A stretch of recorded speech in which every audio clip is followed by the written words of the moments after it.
You ask Tiger to solve. This deals with linear equations with one unknown. The final result is x equals 1 over 62. Let's solve it step by step. Group all constants on the right side of the equation. Add 5 over 6 to both sides.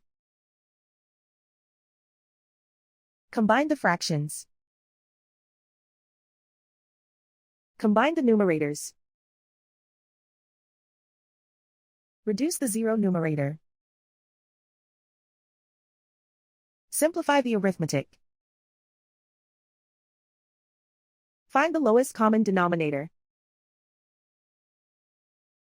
Multiply the denominators. Multiply the numerators. Combine the fractions. Combine the numerators. Isolate the x. Multiply both sides by inverse fraction 3 over 31. Group like terms. Multiply the coefficients. Simplify the fraction. Multiply the fractions.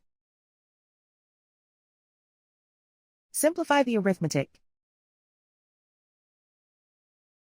And so the final result is x equals 1 over 62.